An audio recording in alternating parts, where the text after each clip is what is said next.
1 Square Mile, Texas is brought to you by Southwest Airlines, flying the Texas skies since 1971, and community partners in square miles from coast to coast.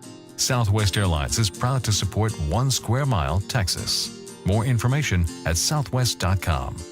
Texas Photo Montage, featuring the cultural images of Texas, available online at texasmontage.com.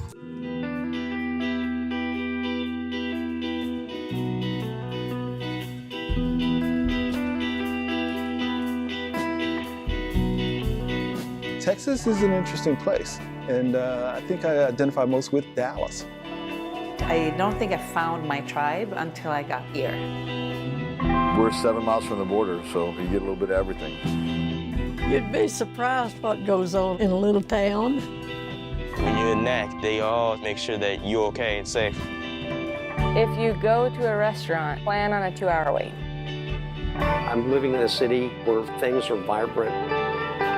When I'm here, I just feel like I'm in the right spot. We're in a cultural explosion influenced by this community.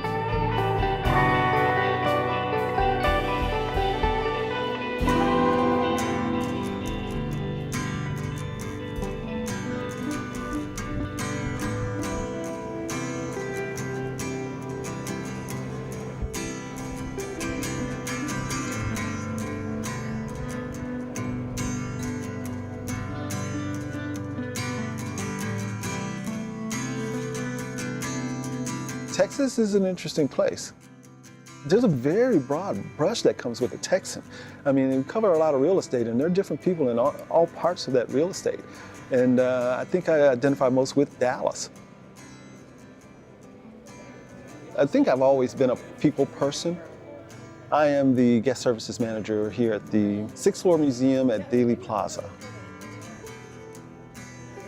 A lot of people that have never been to Dallas and their first time visiting the city, some of them remember an Oliver Stone movie, some of them remember a day back in 1963. They basically all leave here learning about John F. Kennedy and the events on that day. When I first got here, it was something that you would think about.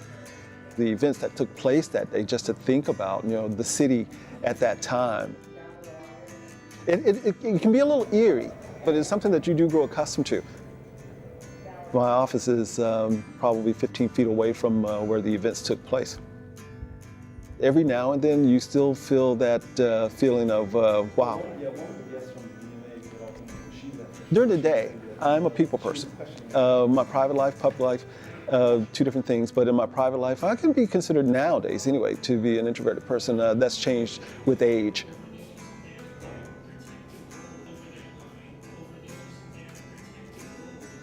It's definitely a personal experience, and I do it for me. It's a form of relaxing for me. I can go and sometimes lose myself just playing guitar. And it may not sound like playing guitar to very many people, but to me, it's just a way to be creative, I guess. Growing up in Dallas has been interesting. The city itself I think is pretty cool, and it is growing, and it is changing. I've seen it changed a couple of times for the better. From living downtown, I watched it change, and I think I was part of an early movement, I would say the late 90s, of people moving back into the city and claiming an urban life.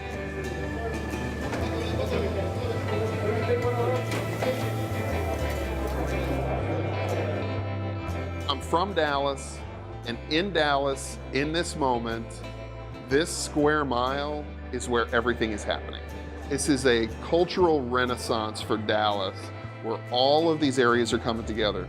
And there's not a more important part of Dallas to me to be in right now. I'm a district manager for Firebird Restaurant Group. We have 22 El Phoenixes and then 2 Meso Mayas. I oversee 8 of the restaurants.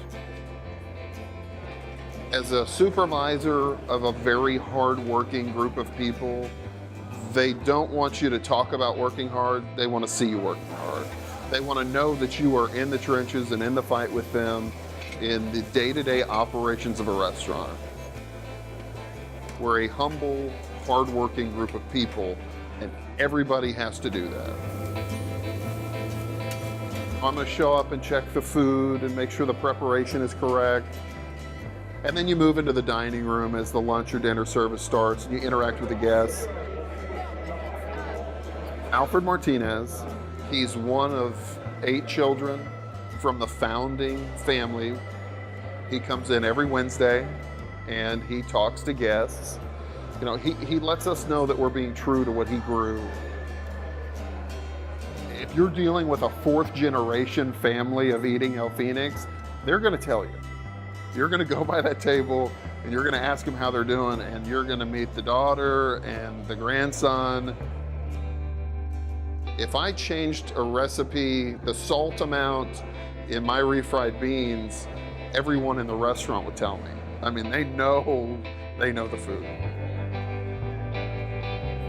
I don't think I really understood what it was to be in Dallas until I moved away to college. And if you've ever left where you're from, you know, that time when you come back, you kind of get a better perspective of what you care about in the town. And Dallas is a can-do town. If you're willing to put the work in and do a good job, you can make a nice living here.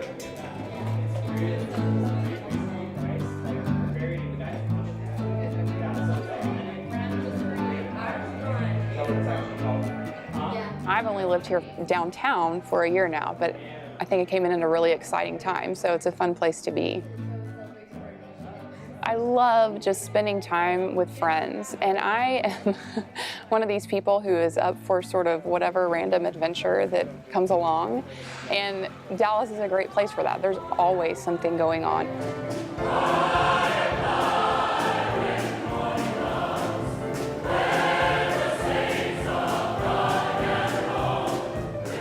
I am the Minister of Adult Education here at First United Methodist Church in Dallas. Pour out your Holy Spirit to bless this gift of water and those who receive it. First United Methodist is a church with a rich history and tradition. We have families here that are 5, 6 generation families.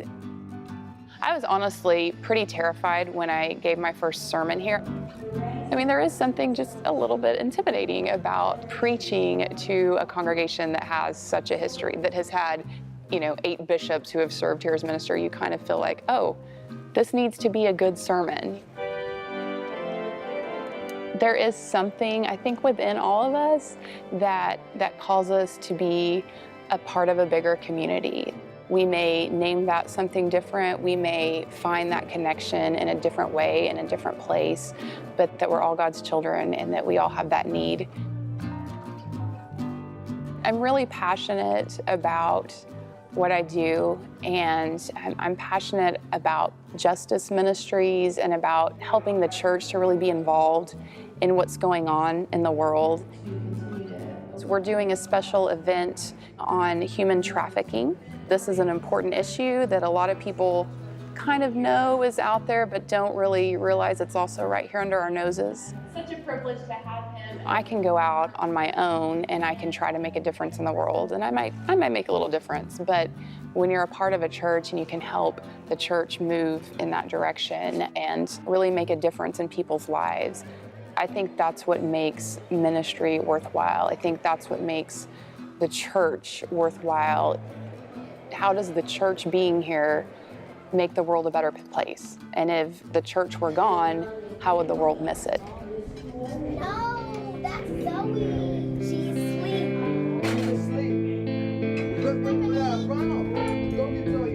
My name is Amina Hanan Numan. I live in Little Mexico. Never would I have thought that I'd be right here. I used to live in a big house that I had built. Living here in this apartment complex, it's a daily job, just watching out for the children. I forgot what it was like in my community. We get big and we go as far away from it as possible.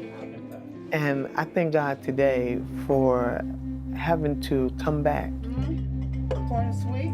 It was amazing to me how fast my bank account and savings account dwindled down when I got hurt. We were going down the freeway, and it was this truck that crashed into us, and that's how I became handicapped. When I was hit, they didn't understand why I wasn't getting any better, and found out that I had spinal muscular atrophy, and that it's a terminal disease. When I found out that I was dying, I was angry, you know, and then I realized that everything happens for a reason. If I had not been hurt, I would probably still be working 6 days a week. So my accident saved my life. Now my grandchildren are the center of my world. So I put all my time into them. They became my reason for living. Their education is paramount. What they're gonna do with their life when I'm gone is mostly determined by how I'm raising them now. When you look at the world through their eyes, you're blessed to see it so much better, you know, and what it can be and what you hope it's gonna be. If I allow the wrong things to happen to them, they can fall through the cracks. And most of the children in this community know you can run to Sister Amina's house. I know what's important in life. I know why I'm here. I know why I'm living here. I may be terminally ill, but I'm more alive today than I've ever been.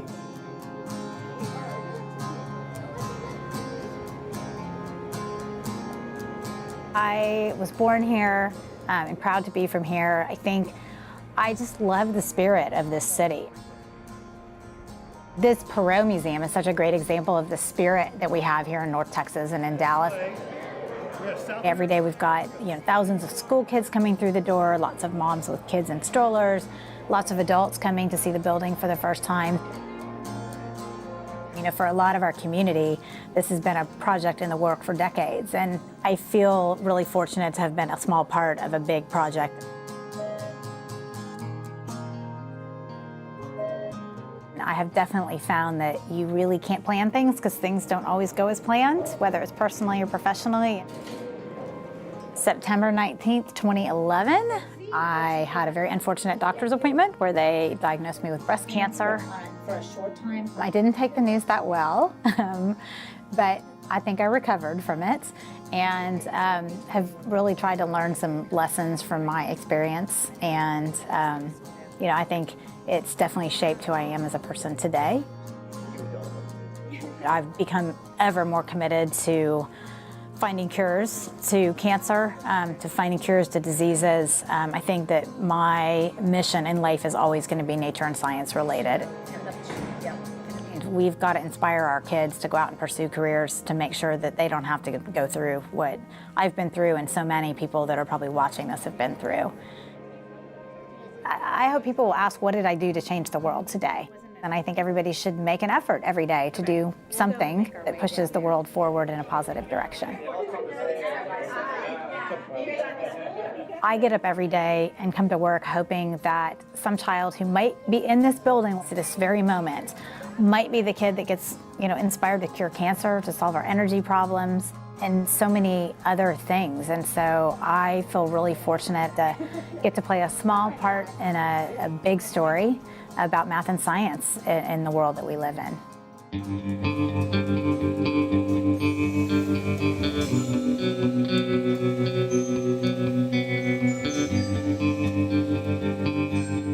When I did my first recording session, first pressing and so forth, I was 15 years old. I played for a lot of years up in Detroit in various different bands besides working at a recording studio and pressing plant up there. And then in 1983, I had the opportunity to move down here. It really hasn't changed technology-wise that much, but as far as that client base, it's changed considerably. And there's the whole younger generation is getting into vinyl. It's actually brand new to them. We get the audio masters, and then at that point what we do is we cut a set of master lacquers. And we send that to a place in New Jersey that does electroplating. They make nickel negatives, which are called stampers. We have the raw material vinyl. It's a PVC.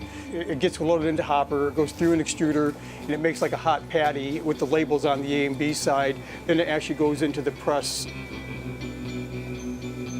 just actually compresses it and heats it. And then once it goes through that process, usually about 45 seconds, it'll open up. Then it'll take that and go to the trimming station, trim the flash off, and then it'll go to the delivery station and drop the finished record there. Each machine have their own little quirks. Literally, at the end of the day, we could have 4 machines running, and we could look at a record and tell you which machine it was ran on. It's just, dealing with, hydraulics, and pneumatics, and, water, steam, so there's always something breaking down on it. I'm really quite surprised how it's taken off over the past couple of years. I just started a job for a company over in Vietnam. We're doing some stuff that we're shipping to Australia today. We do a lot of stuff over in Canada. We've done stuff in Japan, literally all over the place, but the majority is the continental United States. This is really where, everything really came to be. I had some experience when I was, up north, but down here is where things really happen for me. I have my times I worry about the bottom dropping out of it, but I guess it's sort of like on the weekends, I'll go home and you get away from it and you think, boy, what's going to happen when you go back in Monday? I'm doing what I love, so people can't ask for much more than that, and just make a living. I'm not getting rich by any means.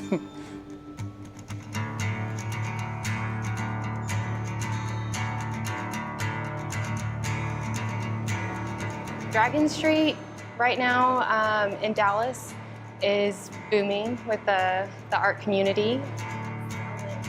Red Arrow Contemporary is a gallery that was founded by my father 2 years ago, and my sister and I direct it, and we show artists that we love and appreciate. I'm an artist, so I am obviously drawn to the arts. I've been making big Muppet masks that are very unusual and unique, and I'm working on a video series as well.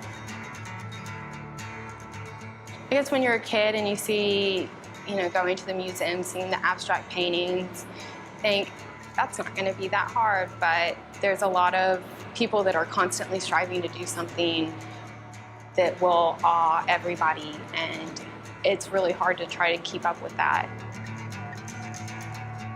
My most recent project, I put out ads on Craigslist and had people divulge parts of their hidden lives to me. I would go to them, take photographs of them. It was a really interesting project, some were sad, some were happy, and some were weird. Just being able to connect with people and give them a new realization on who they are and realizing further who I am. I had one that was a heroin addict that it was too painful to realize I can't really do anything besides just talk to them. I know a lot of artists that after school drops off, they stop making work and they don't go any further with it, which it's such a shame because they've learned so much and you can keep furthering yourself without needing an excuse to. She has more definition. Well, my dad always told me that failure is just proof that you're trying. So I've failed many times, but you get back up and you keep doing it.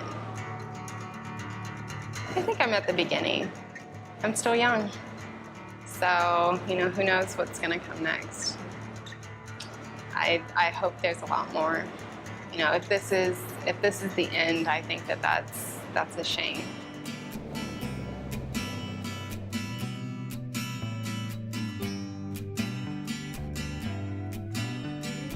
I'm a student here in Dallas, Texas. Middle College High School is a high school where you go to college and high school at the same time. I've had nights where I'm up till 3 in the morning. I remember in the summer I was once up till 5 in the morning studying for a test that was the next morning at 7. So I slept maybe for like half an hour or 1 hour. Sunday I graduated with an associate's degree in science and 70 college credits. And on this upcoming Saturday, I will be graduating high school, Middle College High School, with my high school diploma. And I've also received a scholarship that's called the Gates Millennium Scholarship.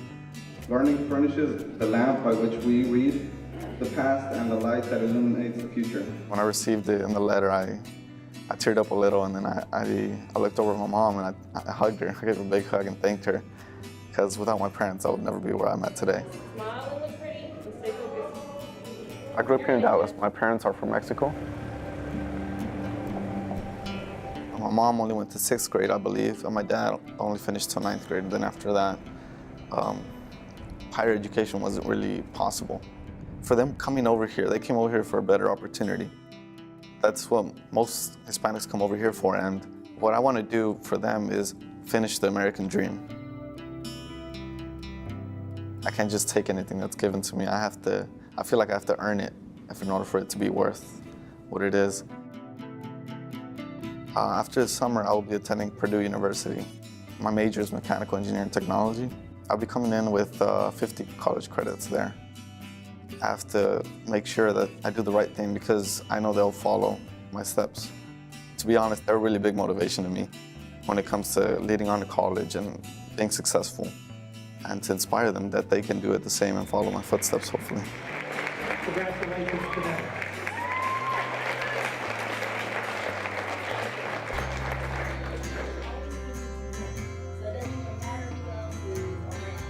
This school is like what changed my life. Her message to him, whereas Mark Antony, on the other hand, is education is really important. You don't hear a teenager say that every day, but I really love school. I'm the first granddaughter to travel in the United States, so I kind of make history in my family. That's why I'm like always focused on my education. I have to take the DART bus by my house. I take the train, then I'm at school. Downtown is pretty awesome. You see the buildings, you see different sets of people that you don't usually see. I was originally born in Liberia, but we moved to Nigeria, so a lot of people don't get that opportunity to go to school, especially back in Nigeria, because they have to bribe their way through school. But I'm really happy that I'm here. Nigeria is not really different from the United States. We have houses, we have cars, we have clothes and everything. Though the food is different, it's not that different because we still have American food over there. Since when I was a little girl, I've always wanted to be a lawyer. Don't really know why. It's like I woke up one day, oh, yeah, I want to be a lawyer. I want to be a criminal law or business law. I would say I'm in the beginning of something. I'm barely starting my own life.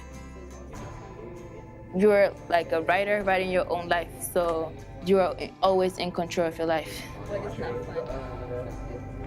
My friends know that I won't say African American. I'm like, I'm African. I'm black. Like, you're black, that means you're African American. I'm like, no, I'm African. So I don't want to lose touch of where I came from, my background and my roots. I like to think I'm very, very distinguished because I'm not from here. I'm from another place, living a dream right here in America. It looks like it's turned out pretty decent.